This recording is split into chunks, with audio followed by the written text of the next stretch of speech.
ہر جگہ سے بہتر جو ہے وہ اللہ کی مساجد ہوا کرتی ہیں۔ ایک حبشیہ عورت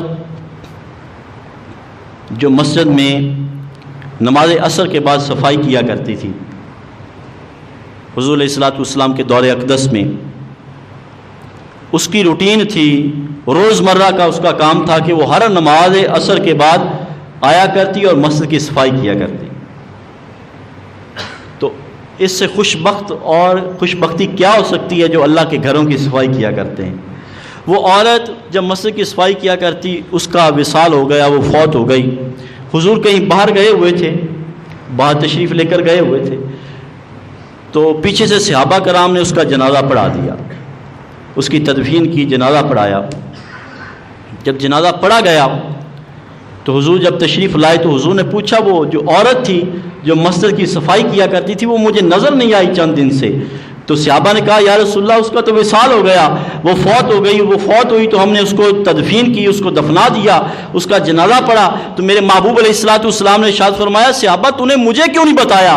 وہ عورت جب فوت ہوئی تو صحابہ کرام عرض کرنے لگے یا رسول اللہ وہ عام سی تو عورت تھی، ہم نے آپ کو تکلیف نہ دی، آپ مصروف تھے، سلطنت کے کاموں میں مصروف ہیں، دینی تعلیم و تربیت کے کاموں میں مصروف ہیں، آپ مصروف تھے، آپ کے پاس وقت نہیں تھا، ہم نے آپ کو بتانا مناسب نہ سمجھا، ہم نے جنازہ پڑھا، اس کو جو ہے وہ اس کی تدفین کر دی۔ میرے محبوب علیہ الصلوۃ والسلام نے فرمایا اے صحابہ جو اللہ کے گھر کی صفائی کیا کرتی ہے اس کو تم عام عورت کہتے ہو؟ وہ عام عورت نہ تھی، چلو مجھے اس کی قبر پر لے کر چلو۔ صحابہ اس حضور علیہ الصلوۃ والسلام کو اس عورت کی قبر مبارک پر لے کر گئے۔ جب قبر پہ گئے تو حضور نے اپنے ہاتھوں کو اٹھا کر اس عورت کے لیے دعا فرمائی۔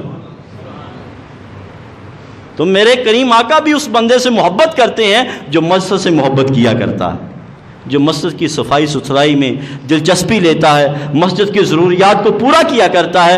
تو پتہ چل گیا کہ اللہ سے محبت کرنے والا وہی بندہ ہوتا ہے جو مساجد سے محبت کیا کرتا ہے، اور اللہ اس کو مقام بھی عطا فرماتا ہے۔ اللہ کے رسول بھی مقام عطا فرمایا کرتے ہیں کہ وہ اللہ کے گھروں سے محبت کیا کرتے ہیں۔ تو آج اس بات کی ضرورت ہے کہ ہمارا دل بازاروں میں تو لگتا ہے، ہمارا دل محلوں میں تو لگتا ہے، ہمارا دل چوک اور چرواہوں میں تو لگتا ہے، ہمارا دل سینما گھروں میں تو لگتا ہے، شراب خانوں میں تو جا کر ہمارا دل لگ جاتا ہے، اور جہاں پہ رونق ہوتی ہے اور جہاں پہ جو مجرے ہو رہے ہوتے ہیں، گانے چل رہے ہوتے ہیں، میوزک ہوتے ہیں، وہاں پہ ہمارا دل لگتا ہے، لیکن اللہ کے گھر میں ہم دل نہیں لگاتے۔ اگر آج ہم اللہ کے گھر میں دل لگائیں گے تو ہمارا رب بھی راضی ہو جائے گا اور ہماری آخرت بھی سنور جائے گی۔ تو لہذا آج اس بات کی ضرورت ہے کہ ہم اپنا دل مساجد میں لگائیں، مساجد سے محبت کریں۔ میرے حضور علیہ الصلوۃ والسلام نے ارشاد فرمایا کہ 7 اشخاص ایسے ہیں جنہیں اللہ تعالیٰ اپنے عرش کا ٹھنڈا سایہ نصیب فرمائے گا جب کوئی سایہ نہیں ہوگا، اور قیامت کے دن جب کوئی سایہ نہیں ہوگا اور حرارت اور حدت اور شدت ہوگی اور زمین میں قوت جاذبہ نہیں ہوگی۔ زمین آج جو حرارت کو جذب کرتی ہے، تب تانبے کی زمین ہوگی، قوت جاذبہ ختم ہو جائے گی اور تانبے کی زمین حدت اور شدت اور حرارت ہوگی۔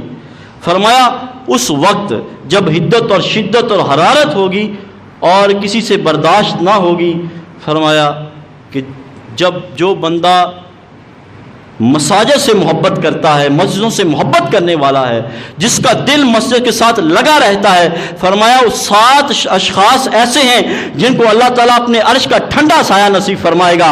ان میں سے ایک شخص وہ ہے جو مسجد سے جس کا دل لگا رہتا ہے، جو مسجد کی طرف مائل رہتا ہے اور مسجد سے محبت کرتا ہے۔ اللہ تعالیٰ قیامت کے دن جب کوئی سایہ نہیں ہوگا اسے اپنے عرش کا ٹھنڈا سایہ نصیب فرمائے گا۔